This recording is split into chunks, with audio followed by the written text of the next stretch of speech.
Hola, en este momento vamos a hacer una segunda parte de la introducción a la programación utilizando CUDA y en este caso pues vamos a hacer primero un repaso de lo que vimos en la clase anterior y luego continuaremos pues con la finalización de este programa y las comparaciones de desempeño que habíamos estado revisando. Por si acaso, para repasar, lo primero es, no olvidemos que si nosotros vamos a programar en CUDA, necesitamos configurar nuestro entorno de desarrollo de alguna manera. Normalmente cuando ustedes tienen una tarjeta de video, por ejemplo la que tenemos en la sala de cómputo, esta cuadro P1000, tenemos que descargar los drivers que permitan utilizar pues, la tarjeta para sus partes gráficas, para utilizarla como tarjeta de video normal. Eso normalmente ustedes los descargan de la página de NVIDIA, donde deben buscar específicamente la referencia de su tarjeta. Y lo segundo, y lo más fácil, pues es instalar como el CUDA Toolkit, que es una herramienta que trae pues, los compiladores, unos profilers y muchas otras cosas. Y en este momento, actualmente, lo más fácil es hacerlo utilizando pues, la instalación del SDK de HPC High Performance Computing de CUDA. Este es digamos, un gran paquete gigante que trae absolutamente todo lo que uno puede necesitar y hay diferentes maneras de instalarlo en los computadores. Están para también diferentes tipos de plataformas. Ustedes ahí escogen cuál es el que necesitan. Y en particular, pues nosotros lo vamos a hacer es instalándolo utilizando los containers que ellos traen por defecto. Hay varias maneras. Uno puede descargar simplemente el paquete e instalarlo. Pero uno también puede utilizar un container de Docker. Y estos containers, digamos, la idea de los containers es que nosotros vamos a poder tener un entorno como reproducible, eh, que va a ser fácil de instalar en muchos sitios y que siempre nos va a dar como las mismas herramientas y el mismo entorno de desarrollo, y esa reproducibilidad es muy importante. Pero en particular, aunque en la sala nosotros tenemos disponible el Docker, resulta que la imagen que uno descarga de ese NVIDIA HPC SDK requiere cierta capacidad de cómputo en nuestra tarjeta, una compute capability que por lo menos para la sala no está disponible. Entonces, por esa razón y por otras, como por ejemplo que me parece que es más sencillo realmente utilizar Singularity, pues vamos a utilizar esta tecnología de Singularity, que es una tecnología de containers para High Performance Computing, que por ejemplo trae la posibilidad de que cuando ustedes cargan un container, ese container monta los directorios del usuario que lo está utilizando transparentemente dentro del container, y entonces todos los archivos quedan disponibles y es como si uno cambiara completamente su entorno de desarrollo, pero sigue utilizando los mismos archivos sin tener que ir mucho más allá, además de otras cosas, una forma más rápida de cargar y descargar y demás. Entonces en la sala está disponible también utilizar este tipo de tecnologías. Nosotros simplemente tenemos que cargar Spack con, eh, con Spack, perdón, vamos a cargar Singularity, ¿sí? Simplemente ejecutamos este comando. Voy a aumentar un poco aquí la fuente para que se vea mejor. Y con este comando, pues nosotros entonces vamos a tener disponible nuestro container, nuestra tecnología de Singularity para cargar containers de Singularity. Yo simplemente voy a hacer en este momento un purge, por si acaso tengo en este, en este entorno, pues algunas cosas cargadas. Quiero empezar todo desde cero. Entonces aquí estoy descargando absolutamente todo. Y ahora sí, pues voy a decir Spack Load Singularity. Y con esto pues ya vamos a tener Singularity en nuestra trayectoria. ¿Cuál es la ventaja de utilizar Singularity? Como les decía, por ejemplo, ustedes pueden utilizar Singularity de esta manera. Por ejemplo, pueden pedir una shell para poder ejecutar comandos allí. Cuando se escribe esto, se le está pidiendo una shell. Dentro de Singularity se le está pidiendo que se expongan las tarjetas de video del host a el container Singularity, y aquí se le tiene que dar la imagen de Singularity que instaló. Entonces, en nuestro caso sería escribir Singularity. Vamos a decirle que queremos una shell para entrar allí. Le vamos a exponer los dispositivos de perdón, sí, pues las tarjetas de video que tenemos en este computador, y vamos a utilizar esta imagen que ya está construida y está pues en esta dirección.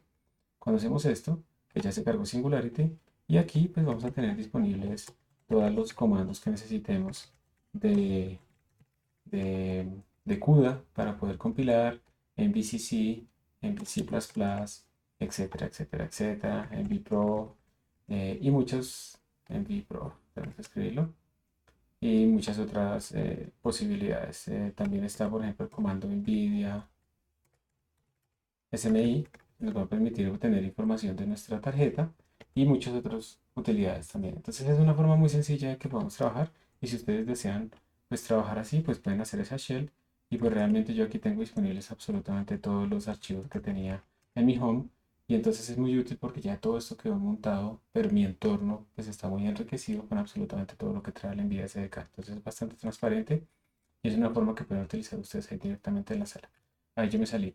La otra forma es utilizar más bien NVIDIA en el Singularity, pues diciéndole qué comandos queremos ejecutar. Entonces en este caso yo le estoy diciendo, quiero ejecutar un comando, quiero que utilice los dispositivos del host ahí en el container, utilice esta imagen y quiero que utilice por ejemplo MVProof.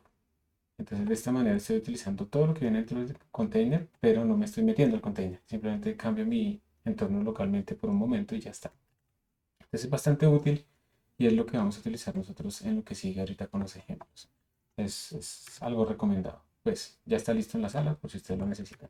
Y pues también nosotros hemos estado utilizando eh, Colab. Entonces allí en Colab ya sabemos que si necesitamos desde un notebook utilizar o asegurarnos de tener una tarjeta gráfica, tenemos que ir a Runtime, darle en Change Runtime. Aquí normalmente sale None, se ha seleccionado absolutamente nada. Entonces normalmente seleccionamos GPU y cuando estamos en el plan gratuito normalmente se nos da una tarjeta T4. Entonces aceptamos ahí y con eso nosotros vamos a tener disponible una tarjeta T4. Acabo de volver a correr esta celda y en esta celda con este símbolo de admiración al inicio estamos ejecutando comandos como si fueran una consola.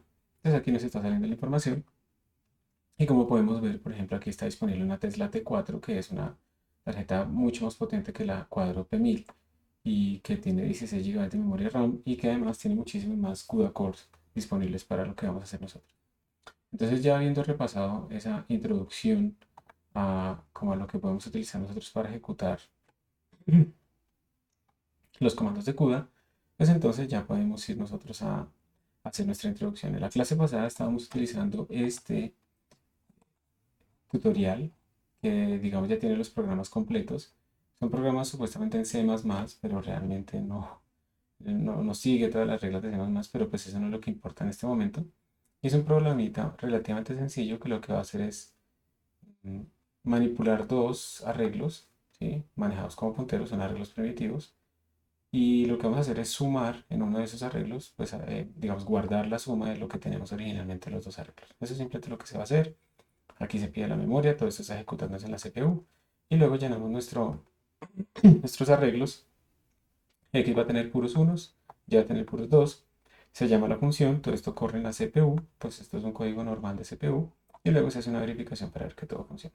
Eso fue lo que probamos la clase pasada, lo compilamos, lo ejecutamos y todo va bien. Y después, pues entonces empezamos a decir si queremos activar una función para que se ejecute en el dispositivo, en el device, no en el host. El host normalmente representa la CPU, sino que ahora queremos que se ejecute en el device, que es la GPU, la tarjeta. Entonces, primero que todo, vamos a empezar con esto, con añadir esta anotación global para declarar que eso es un kernel, que es una función especial llamada kernel que se va a poder ejecutar tanto en la CPU como en la GPU. Lo segundo que tenemos que hacer es que pues, nuestros arreglos ahora tienen que ser declarados también en el dispositivo. No nos sirve solamente tenerlos en la CPU o en la RAM, sino que necesitamos poderlos utilizar también en la RAM del dispositivo, en la memoria del dispositivo. Para eso se utiliza esta función que nos permite precisamente mandarle unos punteros y que nos asigne memoria dinámicamente dentro del dispositivo o dentro del host, dependiendo de lo que necesitamos. Para eso se utiliza esta llamada función. Y finalmente tenemos pues que liberar la memoria utilizando estas llamadas CUDA free. Entonces hemos hecho dos cambios. Uno, le hemos puesto la anotación a nuestra función que queremos que corra en el device. Hemos pedido y liberado memoria utilizando las llamadas de CUDA y falta hacerle esta anotación a la llamada a nuestra función. Esto es lo que hace que explícitamente le estemos pidiendo que se ejecute en el device. Si no le ponemos esto, no se va a ejecutar en el device, sino en la CPU, en el host. Entonces aquí estamos especificándole que esto va a ser llamado en el device y el valor de estas constantes nos está permitiendo controlar la ejecución en tiempo real. Entonces en la clase pasada decíamos que esto era el número de threads y esto va a ser el número de blocks, que es lo que vamos a ver el día de hoy. Entonces aquí está el código completo, anotación para nuestra función que va a ser volverse un kernel, pedir memoria, llamar a esta función utilizando un solo thread y utilizando un solo bloque, llamar este CUDA device synchronize de tal manera que podamos estar seguros de que se terminaron todos los cálculos y toda la memoria se transfirió del dispositivo a la CPU, porque finalmente ahí es donde le vamos a leer y imprimir, luego procesarlos y luego liberar la memoria. Entonces, eso fue lo que se hizo la clase pasada. Para compilar, entonces utilizamos MVSC, pero ahí hay una diferencia. La clase pasada veíamos que no podíamos compilar fácilmente este código.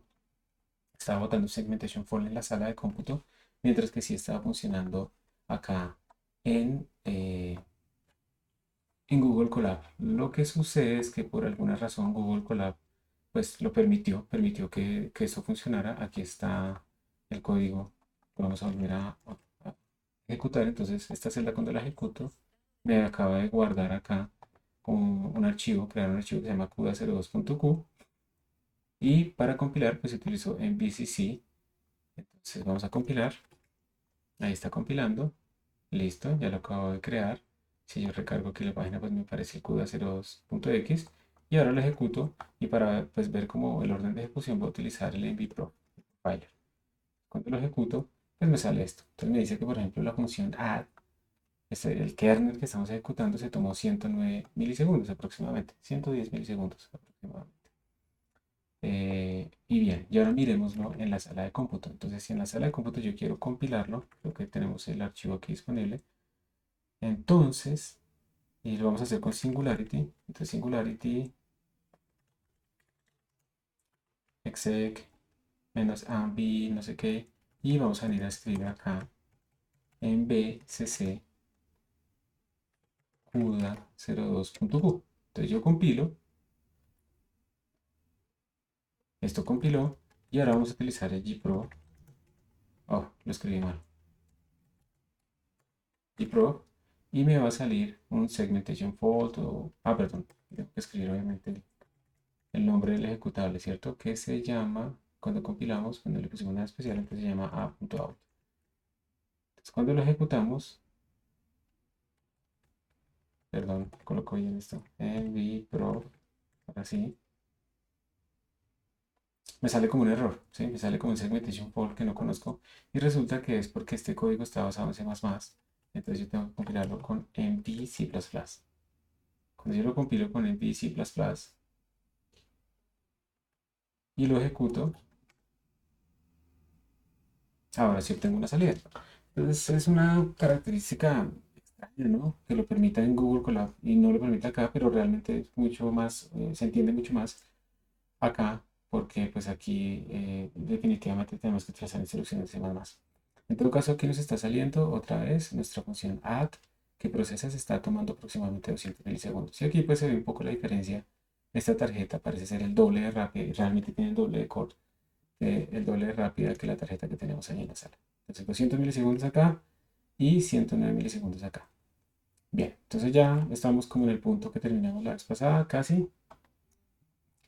Lo que se hizo la vez pasada fue decir, bueno, nosotros estamos utilizando solamente un bloque y solamente un thread. La idea es que estos procesadores de NVIDIA, estas tarjetas gráficas en general, pues están hechas de muchísimos pequeños procesadores, llamémoslo así, que pueden ejecutarse en paralelo. Y pueden ejecutarse muchos threads en paralelo y estamos utilizando solamente uno.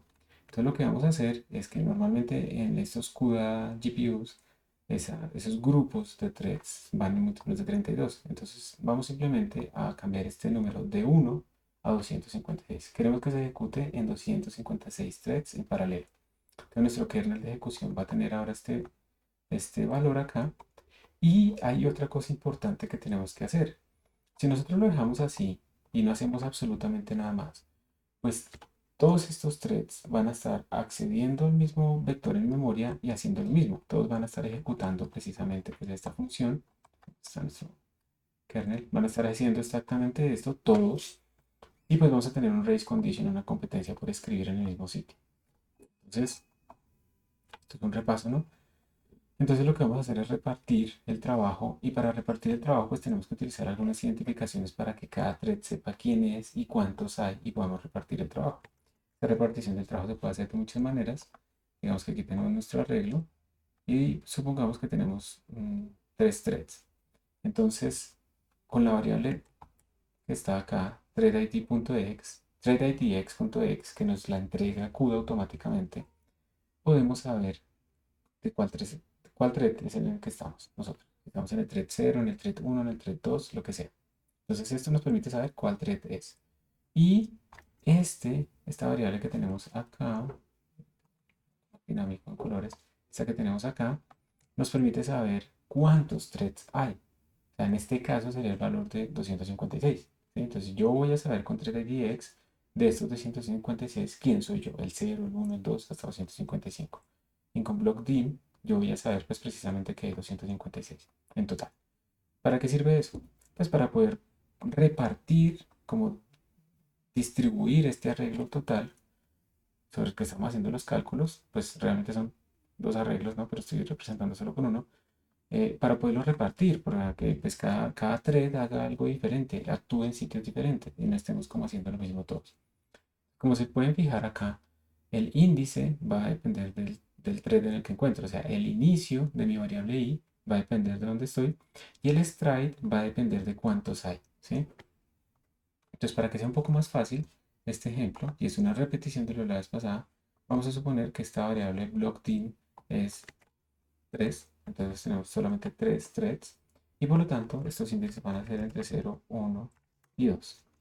Entonces, si yo estoy en el thread 0, esto lo que me está diciendo es que yo voy a empezar aquí en el índice 0 y luego voy a saltar 1 y 2 lugares porque mi stride vale 3 hasta que llego acá.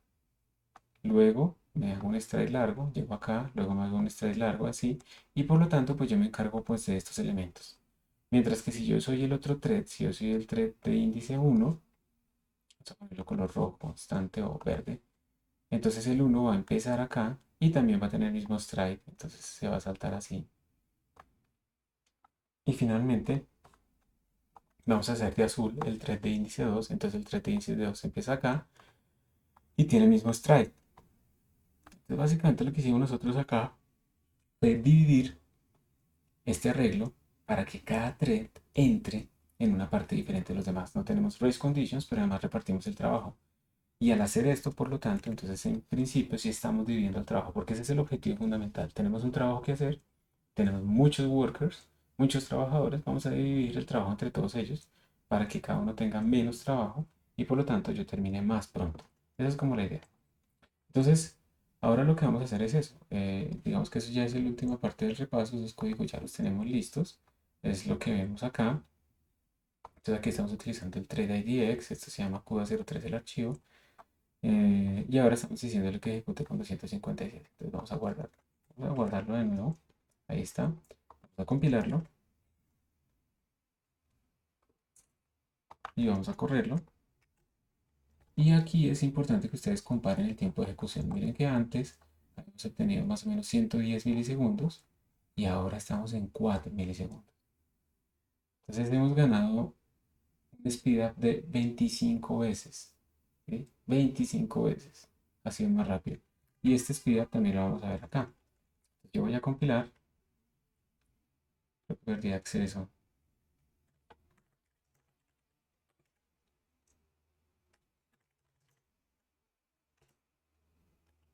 Pero aquí ya lo recuperé.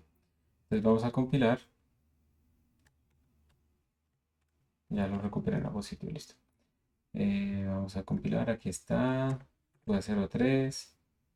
No estoy colocándole nombre a mi qué, a mi ejecutable, entonces voy a llamar a .out, pero antes de perder esta información la voy a copiar, la voy a pinear acá y la vamos a dejar aquí pendiente para que podamos comparar. Listo. Entonces ahora vamos a ejecutar con el proc y miren que efectivamente pasamos de 200 milisegundos, que era lo que teníamos anteriormente, grande, 200 milisegundos, pasamos a 8 milisegundos. Entonces también obtuvimos un speed up de aproximadamente 25 veces, que es grandísimo. O sea, estamos hablando de más de un orden de magnitud. Eso ya denota que si utilizamos eficientemente nuestros recursos, pues realmente podemos estar hablando de aceleraciones importantes en estos tipos de cálculos. Pues finalmente, lo que queda con este eh, con digamos, este trabajo es que no hemos jugado con el número de bloques. Y resulta que normalmente nuestros tarjetas gráficas CUDA están, digamos, agrupadas en algo que se llaman los multiprocesadores de streaming multiprocessors, que los vamos a llamar SM de ahora en adelante. Resulta, por ejemplo, que para nuestras tarjetas en particular, y creo que yo lo tengo anotado por acá, para estas tarjetas con las que estamos trabajando nosotros, esto está por aquí.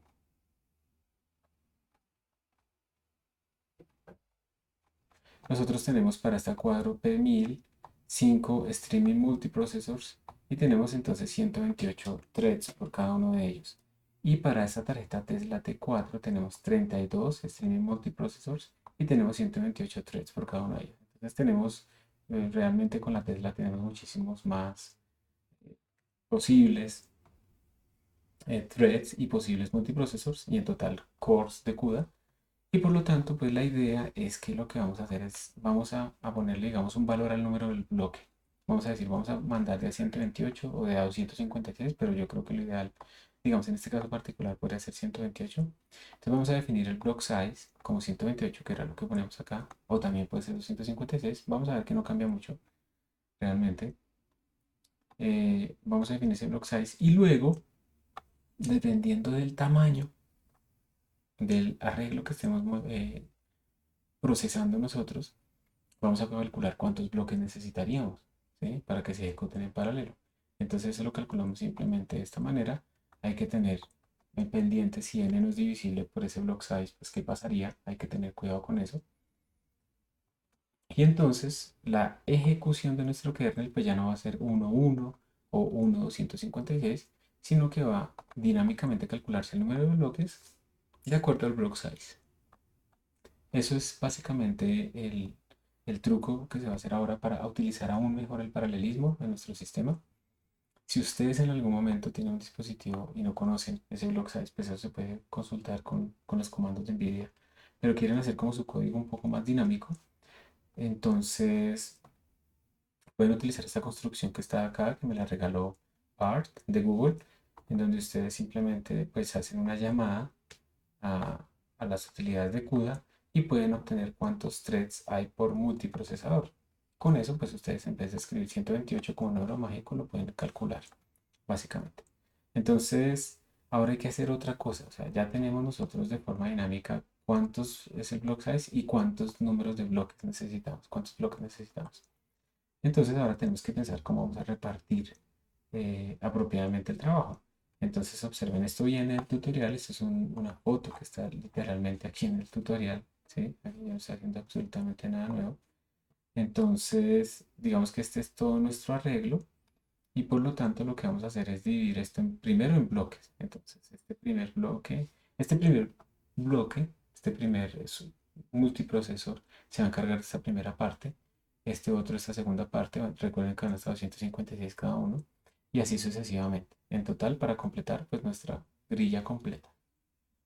Y luego internamente, pues tenemos que calcular cuál es el índice del elemento que estamos procesando, que es el índice que está acá, que es en donde voy a arrancar.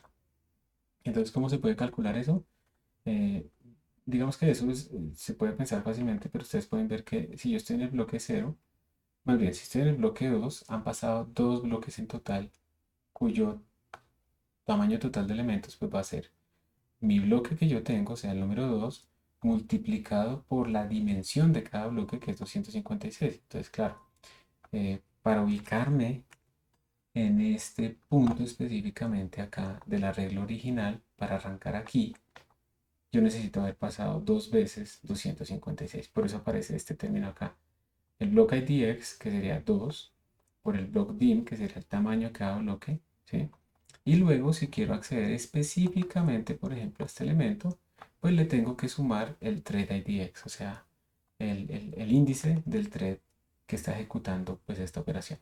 Entonces, de esa manera yo puedo como extraer ese índice del arreglo global a partir de las dimensiones de ¿qué? De mis bloques y de mis threads. Entonces, teniendo en cuenta esa indexación, Obviamente hay otras formas de hacerlo, pero esta es una de las formas típicas de hacerlo, romperlo por bloques e internamente pues ya manejamos eso con los threads.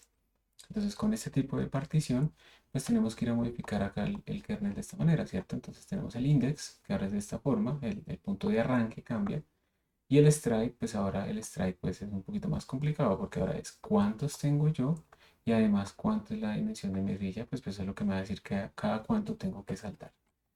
Entonces, teniendo en cuenta ese nuevo cambio, vamos a ver qué sucede. No recuerdo si tengo eso acá. Ah, sí, ya lo tengo acá actualizado. Y además aquí está, estamos haciéndolo con 256 para que parezca como el tutorial, pero podría ser con 128. Y listo, este se llama CUDA 04. Voy a ejecutar, ya quedó reescrito. Y lo voy a compilar y lo voy a correr. O sea, aquí estamos compilando y está corriendo al mismo tiempo. Listo. Y observen que entonces, pues bajo un poco. No es que sea tan impresionante como antes. Antes estábamos en aproximadamente 4 milisegundos y ahora pues bajamos a 3 milisegundos. O sea que ya estamos como en el punto de saturación. Ya no estamos como teniendo mucho escalamiento. Uno puede medir el escalamiento acá a ver qué tal está funcionando. Pero sí, hemos ganado cierto tiempo. De la misma manera, podemos hacerlo en la sala de cómputo. Entonces, creo que ya la tengo aquí lista. Por si acaso, para que ustedes vean que efectivamente es el mismo código.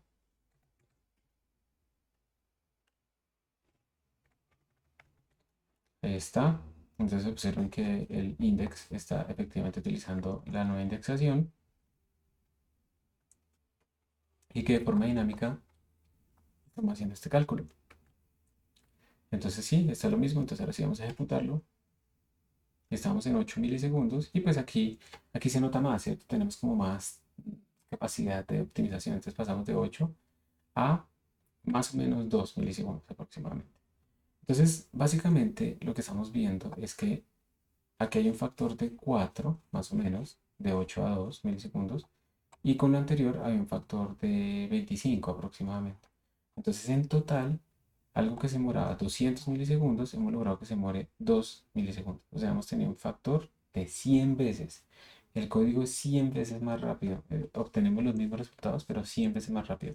Y para que ustedes lo tengan más claro como el orden de magnitud, es como si estuviéramos hablando de que un código se demoraba un día y ahora pasó a demorarse 100 días, más de 3 meses. O más bien, antes se demoraba más de 3 meses y ahora se demora un día. Entonces es una cosa que es impresionante. Y también pues la observamos aquí en Colab, pero aquí pues ya estábamos muy cerca del óptimo. Entonces por esa razón pues no vemos cambios tan pronunciados. ¿Ok? Entonces esta es como la idea fundamental en toda la programación en paralelo.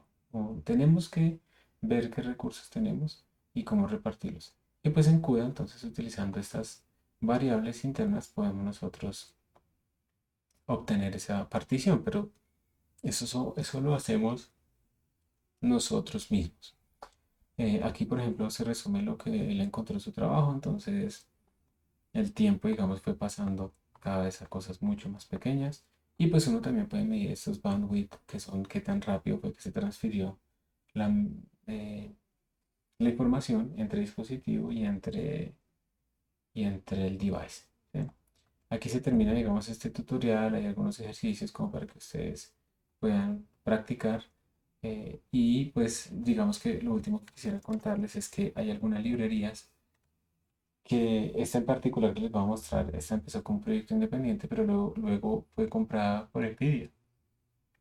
Y esta se llama Coda Trust. Y esto ya viene incluido en el SDK. Y digamos que para las personas que programan en C++ y que están acostumbrados a utilizar la STL de C++, la Standard Template Library, vectors, algoritmos y todas esas cosas, pues este CUDA Trust se vuelve como algo muy fácil de utilizar, porque yo simplemente hago un programa como este, en donde yo incluyo, en este caso, un encabezado que tiene que ver con vectores asociados al host y con vectores asociados al device. Observo, por ejemplo, que aquí se acaba de crear un vector de 4 enteros que estaría en el host porque está declarado con este tipo de datos. Lo inicializamos, bien, y bueno, aquí se están haciendo unas cosas, información, pero Ahora estamos creando un vector en el device. Este vector de datos se está creando en el dispositivo y le estamos asignando los valores que tenemos en H. Los podemos manipular como si fueran un vector normal de C++ y podemos imprimirlos y demás. Y digamos que es transparente para nosotros todo lo que tiene que ver con la transferencia de datos del dispositivo a el host para poder imprimir. Todo eso se vuelve transparente, entonces es realmente sencillo de utilizar, realmente fácil. Y pues también traen un montón de algoritmos, por ejemplo, como el algoritmo fill, que eso se parece al fill de la Standard Template Library, donde le estamos diciendo yo quiero que para este vector desde la posición inicial hasta la posición inicial más 7 lo llene de 9. Y esto está ocurriendo, ojo, esto está ocurriendo en el device, ¿sí? Y no tenemos que hacer kernels ni nada raro. Esto todo está ocurriendo en el device, ¿por qué? Pues porque este vector fue declarado en el device. Bueno, aquí estamos creando otro con copias, estamos haciendo secuencias como el iota, estamos copiando y estamos imprimiendo. Entonces es realmente fácil de utilizar esta librería, ¿sí? Y ustedes pues no tienen que ponerse a hacer como todas esas llamadas de bajo nivel que tenemos que hacer sobre todo con los kernels. Y pues hay muchos algoritmos disponibles que pues la idea es que uno tiene que empezar a leer este tipo de algoritmos para familiarizarse con todo lo que se puede hacer, reducciones, reordenamiento, ordenamiento y demás. Entonces, para que la tengan en cuenta, es una librería bastante útil. Ya está, digamos, de forma oficial en el SDK de NVIDIA y probablemente lo utilicemos después para hacer más ejemplos. Entonces eso es todo, espero que haya quedado claro. Hay mucho más por aprender, ¿sí? Estos tutoriales siguen y siguen y siguen. La idea es que pues CUDA tiene mucha más información para que ustedes puedan realmente poder empezar a trabajar, ¿sí? Bueno, aquí empiezan también con instalación y demás, pero pues la idea es que hay mucha más información. Luego si tenemos tiempo pues podremos tratar de hacer nosotros un poquito más de ejercicios de este estilo. Finalmente, pues este es como para que ustedes comparen digamos, la arquitectura de la CPU moderna con la arquitectura de una GPU moderna. Y digamos que la idea es, en una CPU moderna tenemos la RAM normal, tenemos las memorias caché ahí cerca a los procesadores, a los cores realmente, y cada core pues es muy inteligente, muy potente, tiene su propia caché y tiene como un controlador ahí y por lo tanto pues esto es una estructura muy potente, muy poderosa. En cambio, en una GPU, pues por esto digamos de tratar de buscar texturas y ese tipo de cosas, lo que tiene son muchísimos cores pequeñitos, cores de CUDA, que son muy tonticos, pero son muchísimos y pueden hacer operaciones básicas muy, muy rápidas. Entonces, la idea es esa, nosotros tenemos es que tratar de aprovechar al máximo esa capacidad masiva de cómputo paralelo. Muchas gracias por su amable atención. Hasta pronto.